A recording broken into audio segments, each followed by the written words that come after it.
Bonjour, bienvenue à toutes et à tous à un nouvel épisode de Reflets de Voyage par NoirEnVoyage. Aujourd'hui, cap sur Nairobi, à la rencontre de Washington, un jeune leader charismatique d'une ONG YouthPrinua qui multiplie les actions dans le domaine de l'économie circulaire et l'économie sociale et participative euh, dans les bidonvilles donc de Nairobi.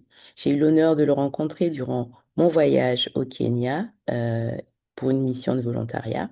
Et du coup, cet entretien est en anglais, ce qui vous permettra de pratiquer votre oreille pour l'anglais. Et si vous voulez aller plus loin et découvrir la méthode 7C pour apprendre les langues pour le voyage, vous avez le lien dans la description. Allez, c'est parti. Washington pour Reflets de Voyage.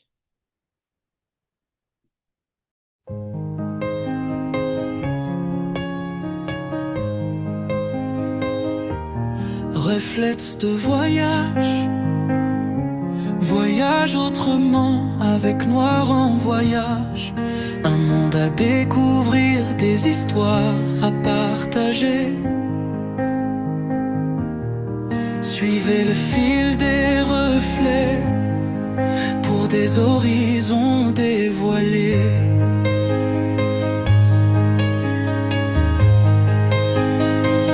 Let's get started. So Washington, thank you for, taking the time to talk to me and talk to our audience about yourself and YouthPrinua. Yes. So could you introduce yourself briefly to our listeners?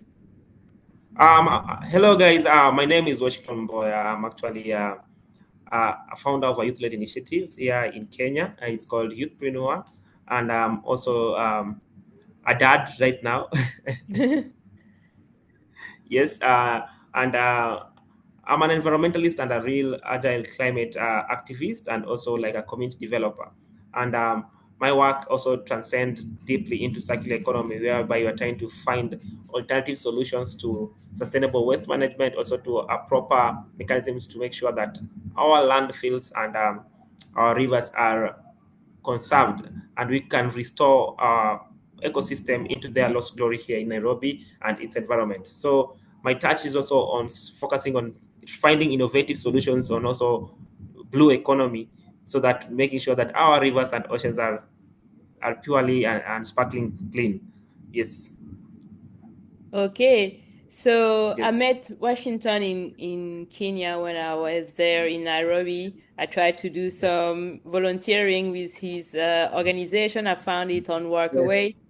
And Yes. so we shared some days, and he showed me his work, and I was really impressed with what he was able to do for his community. So, what inspired you personally to start this journey? Yeah. Actually, what inspired me to start this journey, because where we've grown, it's not easy. It's not easy at all, because we are like facing massive challenges here in the informal settlement areas of Nairobi, ranging from issues of pollution, issues of early pregnancies, issues of unemployment, lack of jobs opportunity for the youth. But I've been able to pass these barriers and be able to learn and acquire my skills at the university. And I pursued bachelor degrees in environment studies and community development. So after the graduation, as you can see, there's massive challenges. So this means that there's no jobs for the graduates, and there's also this issue of skill mismatch. If you then get a job, then it's not what you really intended or what you have been able to learn. So during my stay, it was back in 2021 during the Corona times. So we felt like, oh no, I have no hope of finding a job. So what can I do? And in this space that I am, I came to realize that I really need to do something meaningful, and something that is related to the background of my studies, and not only about the background of my studies, because I also need the drive to do this. I need to make sure that our communities are sustainable, our communities are restored also in some way, whereby we can try to at least raise the well-being of the community members and also the youth. That's why we joined up with other like-minded individuals in the communities, so that we could start like a noble initiative. And for this sense, actually, we began with this YouthPrinua so that we can see how we can focus on bringing the youth together and finding like proper or sustainable positive solutions that can actually keep us forward and make us stay alive also. So so later on, I've really like been impressed and also by seeing how we have been able to inspire so many youths, though on the positive side, but we have also been able to touch both youth from different like real background, the radical youth, the calm ones, but trying to find like a balance in solving the same issue. It has really not been easy, but currently I think that with the help of other relevant stakeholders and also the friends who actually be able to be inspired by the work that I'm doing, and also meeting on the way meeting people who are really moved like you, Ida, so that we Okay, can be so able to. all that thought, how would you describe YouthPrinua in a few words? YouthPrinua, I can describe it as it's a youth-led initiative that is really ready to take action, and it focuses in empowerment issues, issues of conservation, issues of technology and circular economy, and currently also thinking on how we can boost talent and sports. Yes, and sports.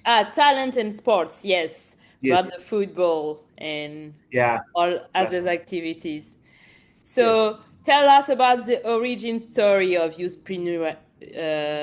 Prenua. That's back in 2021 during COVID times. Mm. YouthPrinua is when it started now. Actually, we joined with other like-minded individuals. Yes, Mm. other like-minded individuals, and we were able to try and design this strategy so that we can see on how we can be able to be long term, because we're finding doing this work in volunteerism is not easy, and to starting it from ground up, it's really messy. And Mhm. we Yeah. had to show like a sign of resilience in the work. So during the time, that's how we were able to push the work of youthpreneur. Yes. So can you tell us about And youth, Babalogo, where YouthPrenua is situated, about this yes. community and this neighborhood for people to get a grasp of where you're coming from? True. And we are just next to these uh, informal settlement areas and bordered with the Madare River, which is one of the famous Nairobi River ecosystem, eco basin, and it's really heavily polluted, and you can't even step on it, leave Mm. alone even trying to go closer to it because it's really filthy, really polluted. But we are trying to find a solution on the same. So, Mm. youthpreneur actually it's comprises of three words: that the youth, entrepreneurship, and inua. Inua in Kiswahili it means inua. It means like empower or uplift. So we join these three words to form youthpreneur, whereby we're trying to make sure that we restore the community. Mostly our target population are the youth, and also through entrepreneurship and Mm. empowerment. It can be the drive towards sustainable livelihood, which is also our motto. Yeah. So what was the very first step you took when you decided to start this journey? The first few steps we had to like bring like relevant stakeholders, like find the try to see the key like challenges. We are facing massive challenge, but we are trying to see on key target issues that we can solve Mm-hmm. at our like capabilities. So through this we designed a way of how we can be registered. We can also be able to join up with other like-minded people from different career paths, because we need a real team which can do like different tasks, can be able to solve these challenges, from tech guys to issue tech people with environment background, to others with finance background, and Mm. also the ones who are well savvy with the community. So through this, we were able to interact with the local government, who are able to like entrust us with the space Mm. where we can be able to kickstart like a community resource center. Though the only thing that they could give us is an allocating us a space, but where can we get the funding to actually set up now a decent resource center? So Mm. that also became a challenge. So we had to just push, make sure that we fundraise amongst ourselves so that we can set up like a simple space whereby the community can come and learn. Though it wasn't easy also, trying to like change the narrative or change the perspective of the community so that they can understand what we are doing, it wasn't like a walk in the park, but we're able to like keep the fire burning. And what really was what really impressed us is that actually we are, as our main focus was the youth, but the children or the people who actually welcomed the idea first, they were Yeah. really impressed by what we are doing. So we are, through that, we were able to set up like a community library inside, so the whereby we could do tutoring, we could do like education, we could do some mentorship and some empowerment work for the children, as we're trying to also do finding new team members and Mm. youth for the same. But most of the work was volunteer work. So it will find that we came to realize that it was not easy, because no one will be able to just be part on the parcel if they know they can be there for the whole day and go back with nothing, go back without anything, their livelihoods being uplifted. So we had to just take time, make sure that we also focus on how we can typically stretch and see on how we can broaden our scope of work. In this sense, try and also broaden our working areas. From that, we began doing tree planting, we began doing conservation work, Yes. engaging in cleanup exercise, and also as we try to professionalize our work as Mm. possible, so that we can see on how we can move forward. Yes. So you were talking about the importance of volunteers in your work, right? Finding Yeah. the right people to do this as a community, like volunteers in the community Yes. among you. So how how how did you find these people? Actually, the first aspect, we actually bring together friends, but I came to realize that who are the true friends also, because I'm trying to reach as many people as possible, but the ones who are committed or who ones who bought the idea are actually like 10 of them, if not more. And Mm, so through that, we are able to like volunteer in different areas, but it wasn't like a daily volunteering, so they could come in their own will, because you couldn't force anyone to do some tasks because they know it's willingly. So from that, actually, we tried as much as possible to get as many people from the students in universities, from mm, the other community members from different areas, so that at least we can mix up, exchange knowledge, and see on how we can broaden our workspace, as we try to focus on getting like and trying to find as many as trying to like fundraise, so that we can actually get like a fuel to push our agenda forward. But the volunteering work, it has not been it has really been impactful, because now I can attest that volunteerism actually works. mm. But it wasn't like, it really needs resilience and really needs a heart for the community. So if not to the power of volunteering, I think this kind of impact we couldn't have realized. Yeah, So I can attest to you that I'm like a strong, agile volunteer, yeah. and I can really attest right now that it really works. Mm, And now I'm actually even I can earn a living right now while doing my works now, because we have stretched to SMEs, we have stretched to doing business, we have stretched in doing circular economies, and we mm, have stretched to also do consulting services, which means that actually we can be able to raise livelihood, and in the future we'll be able to to employ as many youths as possible, because currently we have employed like five mm, youth, different sectors. But we will, in that directly, imagining in circular economy space, trying to incentivize waste pickers, waste collectors. We've done almost over 100 of them, because they actually bring their plastics, their waste, recyclable mm. waste, and we incentivize them. Really good incentives for this. It's really like an indirect job up for the youth. Yeah. So how do you engage with the youth and the young people of the community? Okay, the youth. What we do, we actually do mentorship, get them through the circular economy, which is a Mm, real key pillar right now. And we have also like done like small SMEs, where we've set it up tech hubs.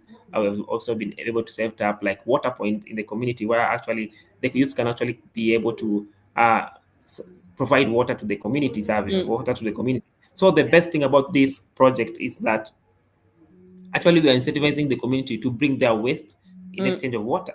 So we're able to offer this solution to the community as they bring back their waste. So through that, we are able to aggregate, make sure that we sort the waste and it goes to the intended space, and we sell them to recyclers, which is really, it's a kickback system where actually it will bring some income for the youth. So through this, Of we as course. youthpreneur can get like some amount to, or some funds to keep our to do our works also. So, how do you measure impact and success? What is success for you? Success for me is making sure that we have been able to, like, to, for instance, be able to reach out as many youths as possible, over 300 youths. We've been Mm-hmm. able to also empower over 800 or over to 1,000 children and students.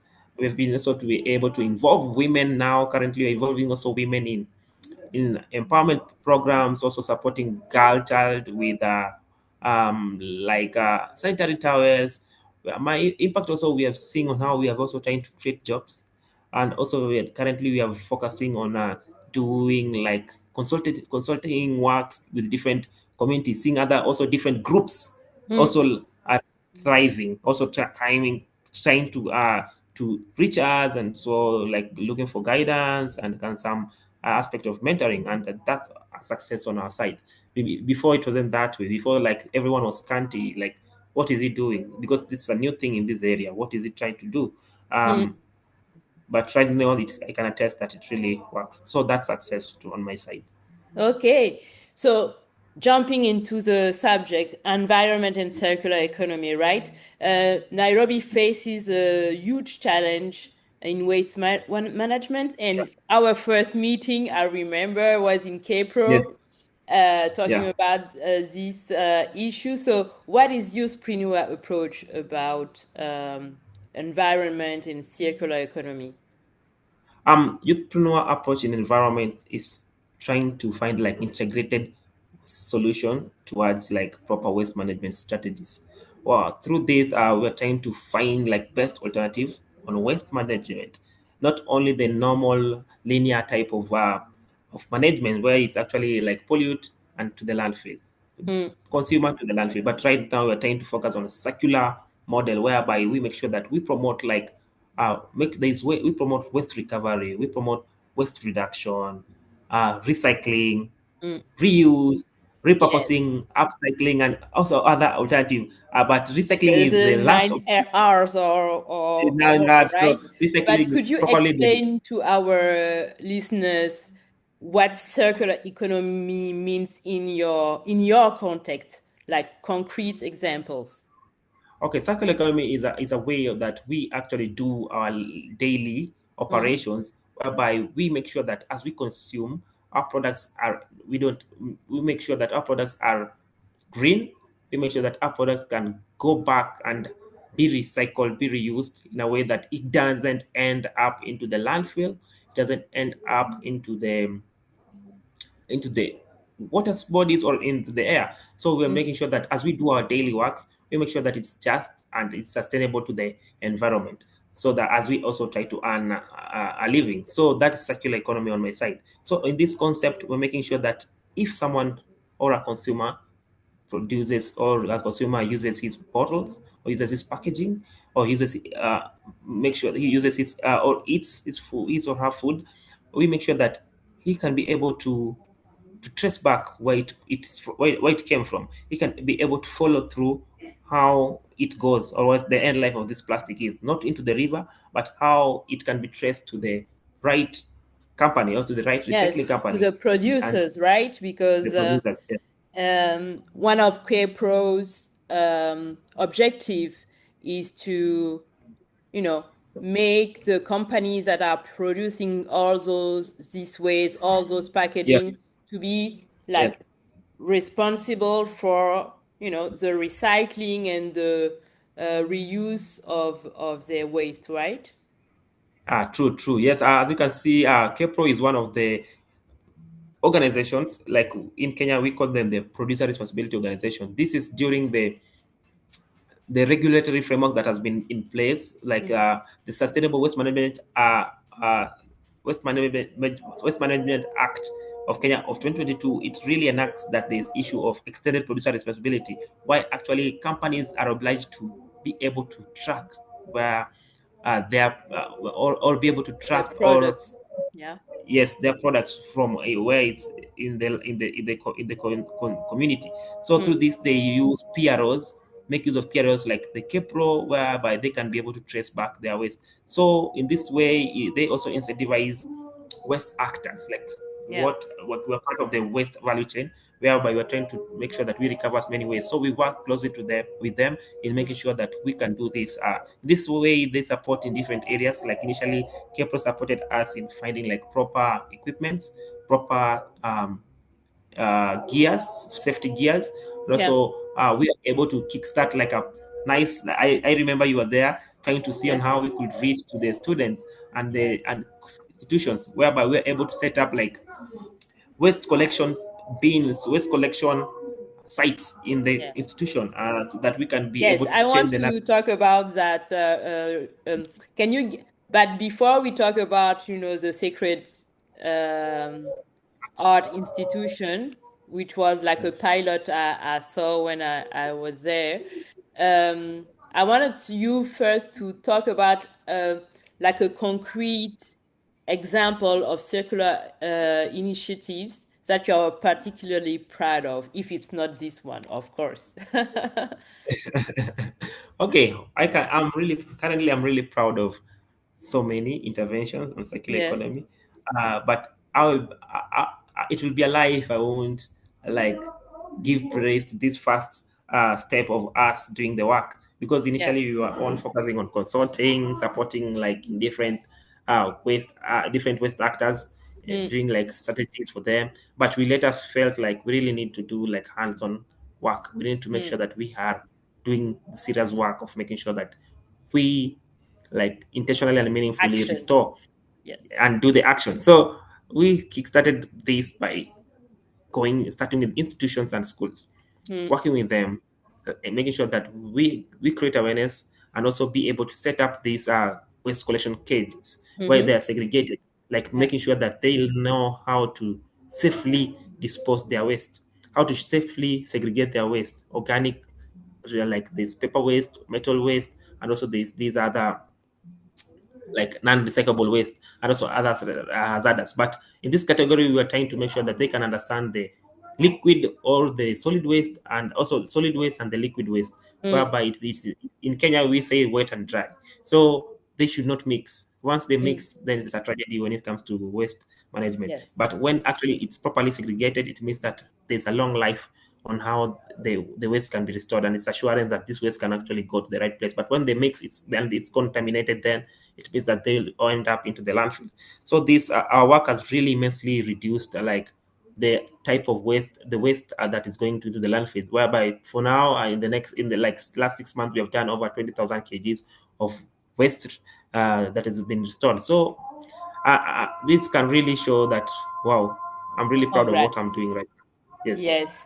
So, for example, let's talk about the Sacred Art Institution. Can you share some results? It's been a year, right? So Yes.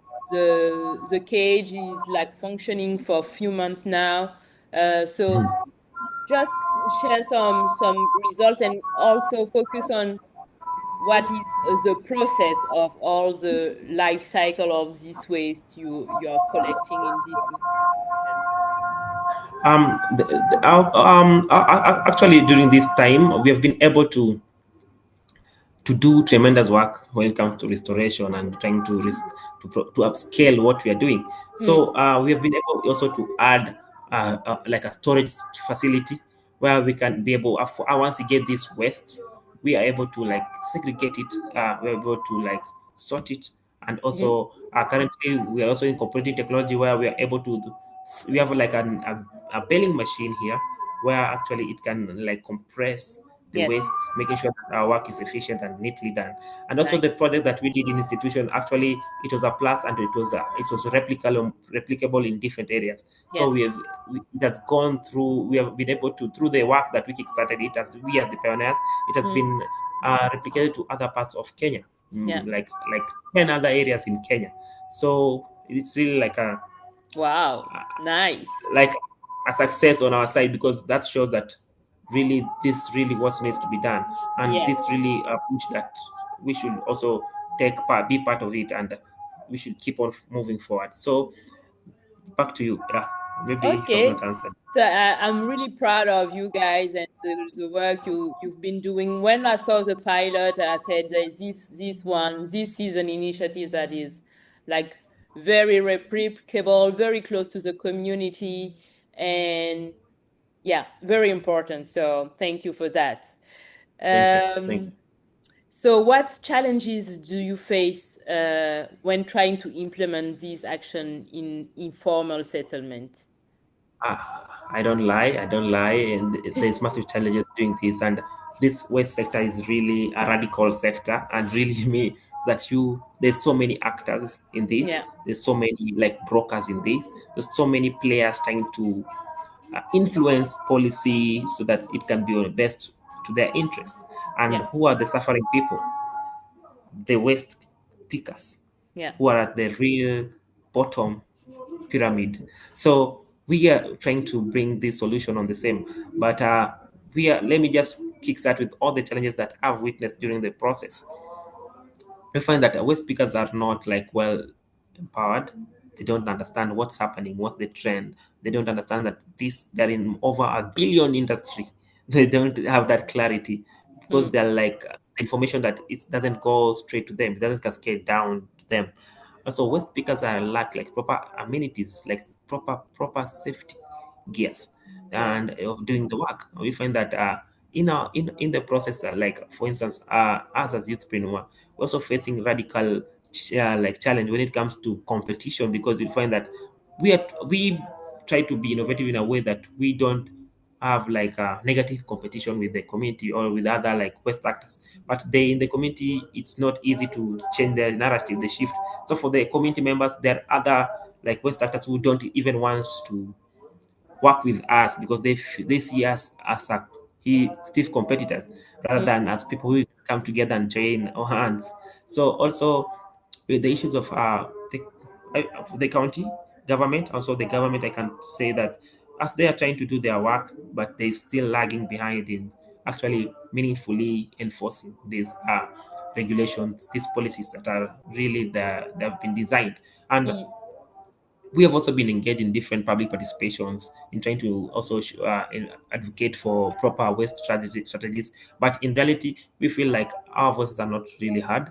We feel like we are not like we are not doing much work, because it's like they have already decided it everything in the boardroom. So it's really derails our works, because you'll find that also there's issues of illegal landfills in every spaces in Nairobi. And as you can know, the only legal landfill here it's in the Dandora dam site. But we find in Nairobi in different areas that these are like makeshift uh, illegal landfills. This is due to like improper like or there's some there's no proper flow of mm, the of recovery, of trying to get this waste, or using of trying to carry this waste and taking them into the nearest landfill.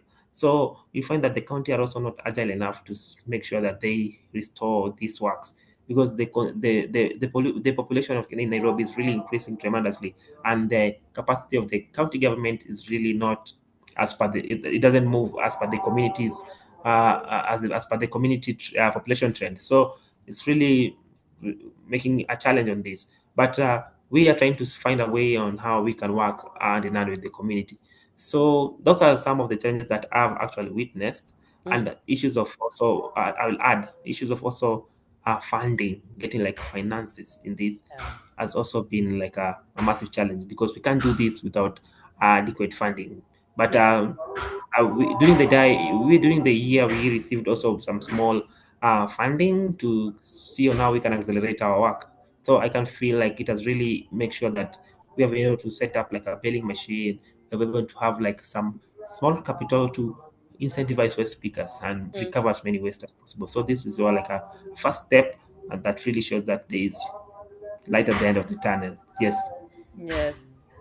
And unfortunately, we were, we had to leave this tragedy last year of the floods, which is one of the consequences of the poor waste management around the Nairobi rivers, right? And also Yes. the settlements of people victim of like the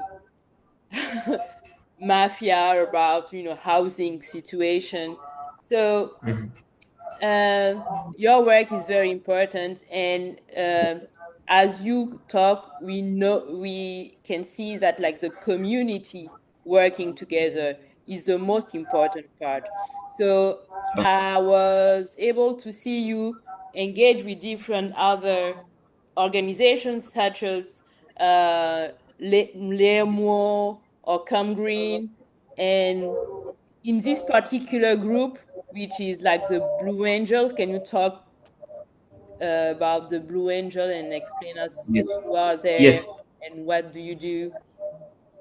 Awesome, awesome. Last year it has really been a testing time for us because we received like massive floods, which has never been here before, and it really was a record high, which caused a record high damage.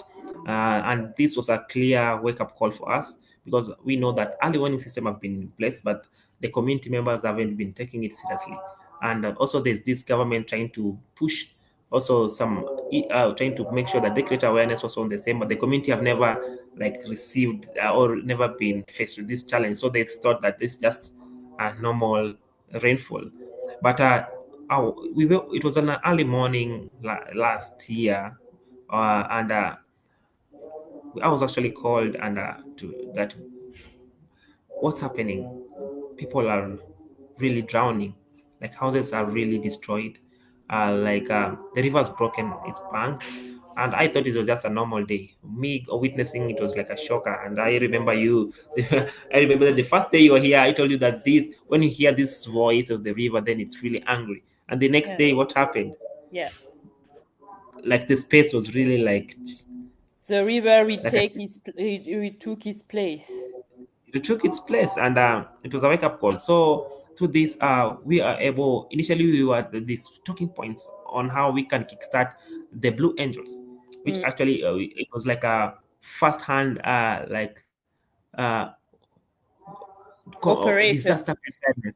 Yes, our work was to be like the first-hand people, or who can be able to be prepared for any disasters and be able to be like to be able to be like respondents Mm. of these disasters. So through this, we formed Blue Angel. Blue Angel is part of the of groups, different groups along the rivers, from Nairobi River to all of Matere the River, along yeah. the Madare River, whereby we are able to join up with groups from different zones along the Madare River, so that we can be able to join up and form this one movement that is able to advocate for proper river structures, to proper advocate for uh, waste reduction, advocate for river restoration, advocate for like riparian The trees restoration. planting, yeah. Yeah.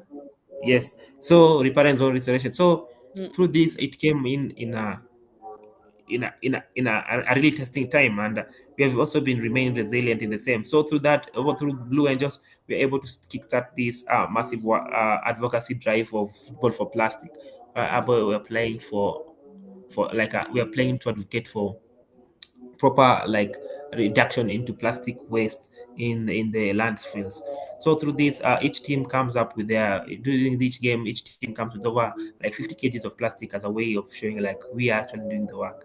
And since then, Blue Angels, we have tried to be part of the solution. We also took part in Madare River Future Design Base Camp, where actually brought in all of the problem actors from the industry players, Mm. communities, religious leaders, different youth groups, conservation women groups. We came all to, and we camped actually for 3 days. So imagine in 3 days, we have like rivaling actors trying to fight it out, trying to find solution, trying to also make up. It was really like a testing and really impressive experience, and whereby we're able to come up with solutions that really solution, and we created like a task force in different solutions on and interventions on in the solution. So as though like as key action plans to see on how we can restore our rivers. So this was like 6 action plans that we came up with. So about how we responded for this part, this we're able to make sure that we like support the victims so that they can go to safe grounds, where they can be able to they can go to like different safe zones that were enacted by the government. Though it wasn't like fast, the government didn't really approach this work very fast. But we as the Mm, community members were like fast responded. Actually, like one of the space here, the resource center, actually became like a rescue zone for mm, these also other the flood victims. Also, the second, we're able to work with those other groups and also other NGOs to see on how we can support different like victims with both cash and non-food items, mm, so that they can be able to kickstart their plan, so that they can be able to go and actually lease a space for them to they can stay for some time. mm, And that's why the key areas that we are able to take an approach. And also later on we began like creating a like early warning system and awareness mhm. with the communities that whenever this thing or this disaster comes again, they Yeah. are prepared and they work. And right now I can clearly attest that Mm, really there's nothing that can actually, if the river tries to like retake its place, right now there is no anyone living next to the river, since the government actually, it wasn't the best option. It wasn't the best, but actually it was really what needed to be done so that we to can be done, restore. yes, for Yes, people it to really move needed. from there because it was very uh, unhealthy and very dangerous also when floods occurs, right? Yes. So actually, and so currently, like the 30-meter riparian radius zone is really protected, and now one is actually supposed to set any structure next to it. So this is really, if this can actually be pushed longer, it can really be a good way. And also, the government should also be able to provide amicable, fast, speedy solutions for these spaces, because this was politically motivated. So whenever there's another like political group who will be able to take power, it means that things might go back to how it was. So which Yeah. is not a good, which is not the dream that what we are dreaming of. Mm, So there should be like speedy solutions. For the Nairobi River right now, I see like the government is doing massive work because they're trying to. They even the president came next to the like summer areas in and visited Limo, whereby they actually there's a project next to the waterfall where they're trying to restore the entire Nairobi, and he had like a 3-year plan to restore the entire Nairobi rivers. mm, So this really shows like they'll be creating like green spaces. They'll be creating like yeah. safe, affordable housing next to the rivers. They will be, but they'll be making sure that there is community-led participation in this. But now Yeah. the issue is, it's good in blueprints, good in paper, but now doing the Yeah. action is a problem. Action, right? But action, action, action, action.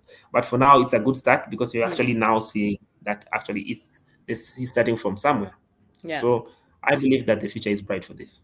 Okay, so I take your word for that, and I will come back and see those green spaces around Nairobi rivers Yeah, in few yes, years. I'm looking forward to meet you again. Yeah. So you were talking about an action plan that you came up with Blue Angels for emergency response. Yes, actually, we came up with 6 action plans, if I Mm-hmm. can recall them. One was like we created like a task force on recreation. This task force really, its main work is to make sure that there's green tourist destination in along the Mandare River. That we have like green safe spaces. We have like mental wellness centers next to the rivers. So that was one of the key task force. That also we store like the waterfalls along the river.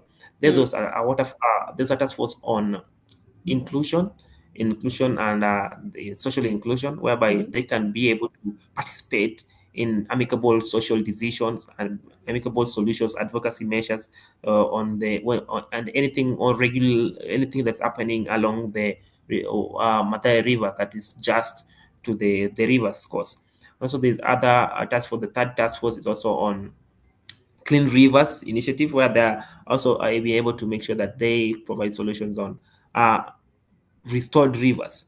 And there's also others for affordable water access, whereby making sure that the community there's proper channels mm, of making sure that there's proper making sure that it's access to water, community have Mm. access to clean water, and also like there's proper like drainage systems so that no like affluence can be able to go back into the rivers.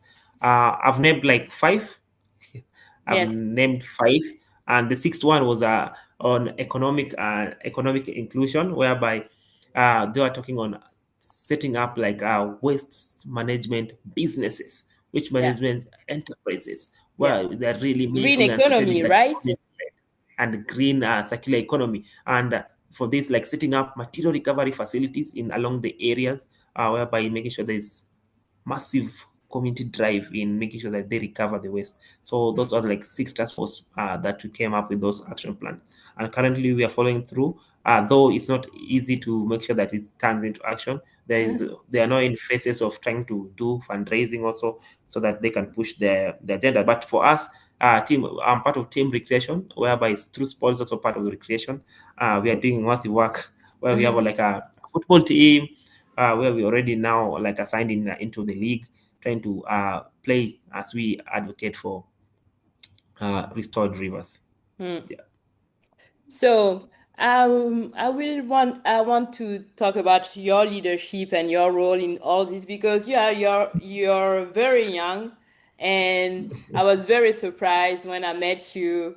Uh, you are the guy they go to for make that meeting, make that document, make join people. You are like really a young leader for your community and your business partners. So, Mhm. and you're also a writer, right? You wrote a book, The Yes. Youth Struggle. I have it here, my Yay! dedicated Yay! exemplar.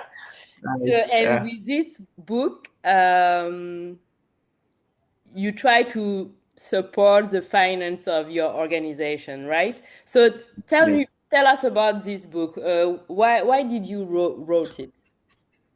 Actually, the book took me like 2 years and a half to pen it down. And actually, my the real drive is to show the community, show the world that actually there's a serious guy here trying to really advocate for just transition towards like proper sustainable livelihood and well-being, and proper involvement of meaningful involvement of the youth in Mm, these decision making processes, and making sure and also ensuring that uh, it's a wake-up call to decision makers to speedily involve like or make sure that these youth are participating in these processes. And for this I actually began with talking about like challenges that are happening uh, from unemployment and other like women and gender issues, and also where youth are not being involved in political, like in serious political decision making, but rather like they're being tokenized. So they're like the ones who are used to uh, wreak havoc during political times. As you can see, like political temperature in Kenya right now, there's this issues of paid goons who are likely paid to disrupt like social processes that is happening around, which is really like derailing democratic processes. Interesting book yes. that actually talks about the youth involvement in climate action space, youth Mm, involvement in uh, probably political processes. Youth who are really spearheading, or the grassroots initiatives that are really spearheading change, really spearheading meaningful participation, that's really spearheading like innovation amidst these massive challenges and barriers that are here in Kenya, mm, but also also providing like solution on the same. So this story, like this book, really ends with like a light at the end of the tunnel, whereby we're trying to showcase like this hope for sustainable livelihood, there's hope for sustainable development, there's hope for togetherness and unity. And actually, it's a wake up call because it shows that actually the youth are serious in what they're doing. Actually, the youth are ready to take action. It's for the government to create this environment for us to be able to thrive, for us to be able to do our work, not necessarily like finance support, but creating less like proper or positive environment for us to do our work, for the community to thrive in different ways, and for the community to learn and be able to exchange ideas and be able to do meaningful works. Yes. So you already told us a little bit, but how could you summarize what are the values that guides your leadership? And Actually, the values are there are that ranges from integrity. I really I really like to be a man of integrity, whereby we make sure that what we're doing is really meaningful. We just don't talk and no action. yeah, And also you all about the action. Yeah. I'm all about the action. And Yeah. that's a key pillar on my side. And the other side is I believe in loyalty. Like if you're loyal to the cause, it means that you can be able to achieve it. But you have to remain resilient and steadfast in what you're doing. You should be able to be loyal to the cause whenever or however, and even if there's inadequacy when it comes to resources, funding, and even human resources on the same. So apart from that, also I'm really driven by positive change, driven by uh, rigorous action, also driven by the fact that I like to acknowledge that there's also serious youth doing serious stuff here. So being able to network and engage with these like-minded individuals is really like my daily dream always. And this can really be attested. But since we started this movement of creating massive change, I can attest that there's massive changes, and I can clearly show what really has happened during the years or during the days, and what is really ahead of us. And being that from your talking about from your side, you say that I'm very young, and watch me in the next 10 years, how we'll be driving change. It will be like serious positivity, serious impact action, and also hopefully we'll be able to do meaningful stuff globally also. So, what are the most difficult obstacle you faced personally in this path?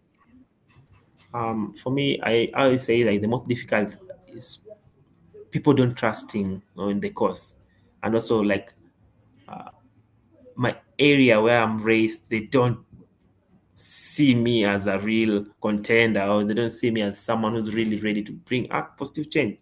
Yes, they see me as just a normal person. But which really it really heartens me because I feel like I'm really driven in what I'm doing, but still find that there's these factions of community that are trying to be serious adversaries, trying to make sure that they politicize what we are doing, and they try to make sure that I don't know if it's on the case of their ignorance, so that and jealousy maybe, but those terminologies are really serious on Yeah. this end. But for now, I'm trying to find a way whereby we can work with everyone together, and then we can have like a balance in what we are doing, so that they can also be able to see me not as a threat, but as someone also who can come and Yeah. share solutions. Yeah. So, what is your proudest moment so far? Okay. Proudest moment. Yes. I have plenty proudest moment, but let me just stick to one because I can actually sit here at this space at this time and and talk about real serious issues, which was really not what people could have thought, imagined, because the space here it was really like marked with serious criminal activities. But right now we can be here with incorporating like technology also in this space where this is really sign that there is massive shift and towards these community members and the youth. and just they see this space as a really opportunity for them in the future, even if it's not now, but they can see that maybe their sisters, their brothers, their mothers really will be able to will be able to will be able to benefit, to be real beneficiaries in these processes that we're doing, and also be able to take part in these positive solutions. So this is my greatest like achievement right now, and my proud moment, because I'm talking to you at this space right now. Yes. In the resource center, right? Yes, this is our center. Actually, as I told you earlier, it was, as you can know, before it was just simply built, but right Okay. now we're trying to change the whole structure into like a permanent structure. So let's talk about the future. Yeah. So how do you see YouthPrinua in 5 or 10 years? Uh, on my side, I see Youthprenua as a real serious contender when it comes to or serious player in circular economy. I see Youthprenua with being able to recover over a ton of waste daily.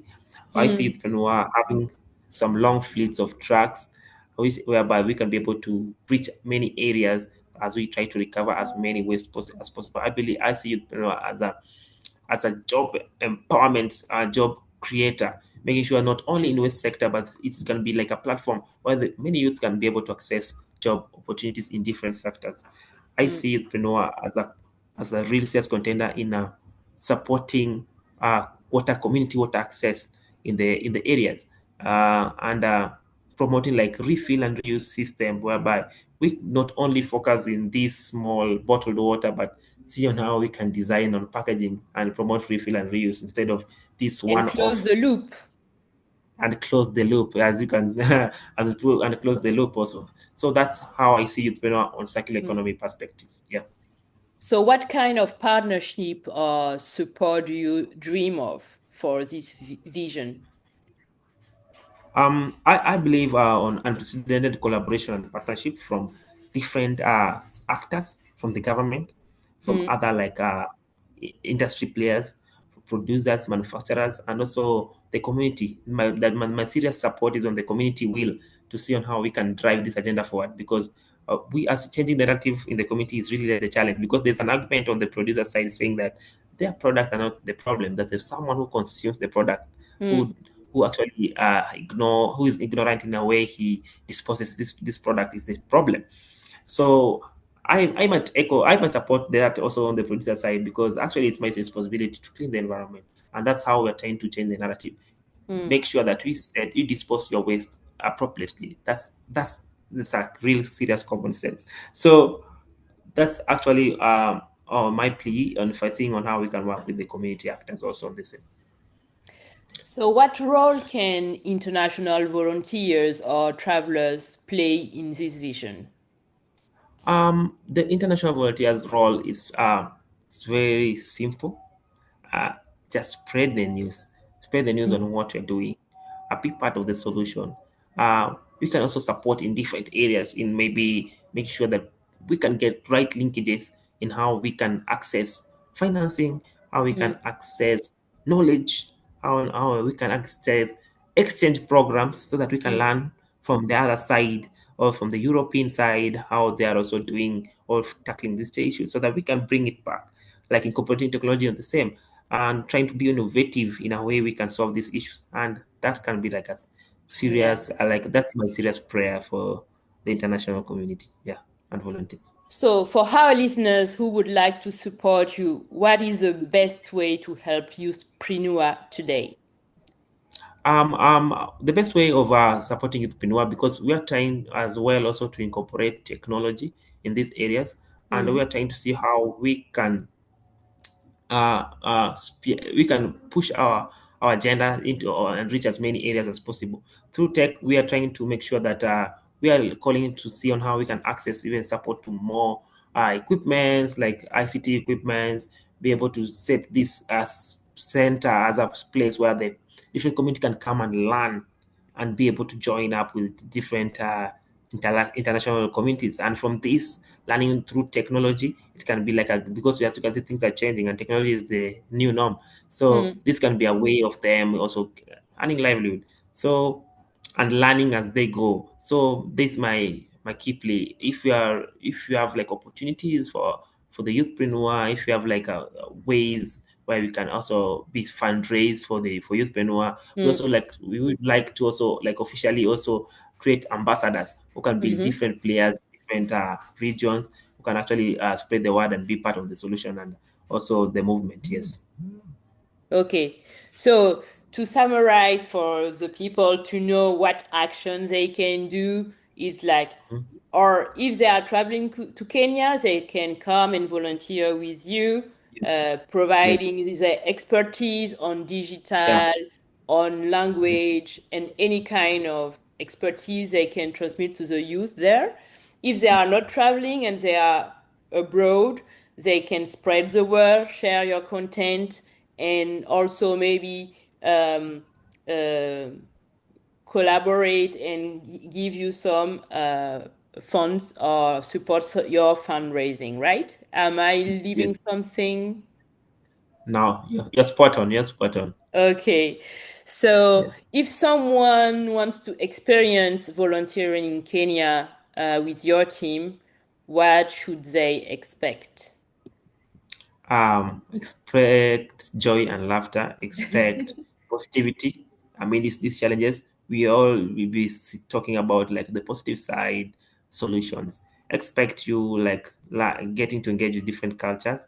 Mm, Expect like you will be able to visit different areas in Nairobi and Kenya and understand how these it's a beautiful city under the sun with the nice national parks with a promise, because you find that the population here are really welcoming and mm, happy at the same time. You'll be wondering where are the issues from, but we are trying to set them aside as we try to live on our daily basis. So make sure that be ready to learn, be ready mm. to know that there's mixed weather patterns here, and it's really an awesome experience being in Kenya. And we welcome you to Youthpreneur and welcome you to Kenya and its environment. Thank you. So, how can people connect with you directly through your website if they want to the book, for Yes. example, on social media? Our best like platforms is the website. Yeah. Through the website, you'll find a link to our social media and our Mm-hmm. contact are plenty. So probably I will send you also the website and it's www.youthpreneur.org, which is actually easy and you'll be able to learn and see what we are doing in Mm. lengthy, because currently our main key focus was on circular economy also, but you'll be able to understand the other The whole spectrum of work that picture, right? the whole picture. So, if someone wants to buy your book because you have a book here, Yes. the you struggle, right? Yes. So, Yes. if someone want to acquire your book to support your endeavor, how can Yes. is it possible first? I'm asking.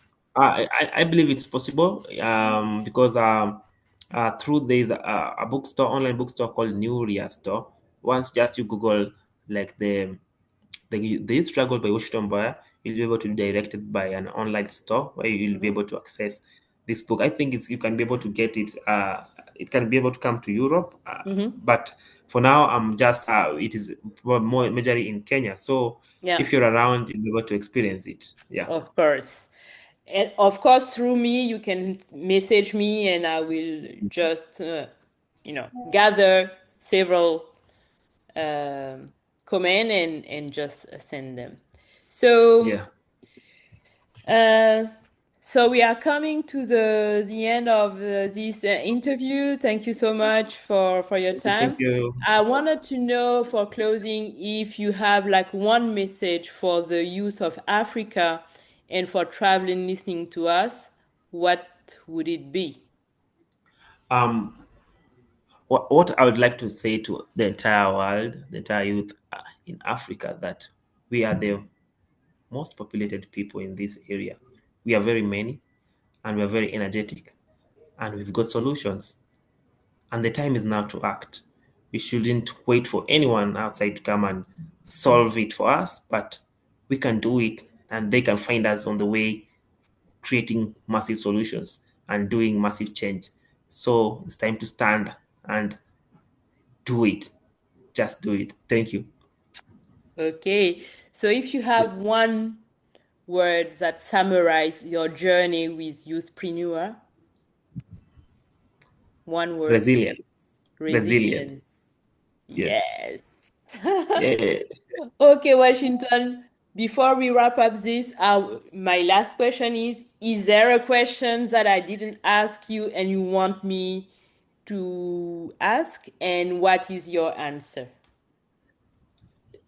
You didn't ask me if I am happy, and as you can Oh, see, yeah. I'm very happy I'm very happy to meet you. I'm very happy to talk to you. I'm Hmm. very happy to that you are part of this conversation and we are ready to work together in the next years and next days Hmm. that are coming.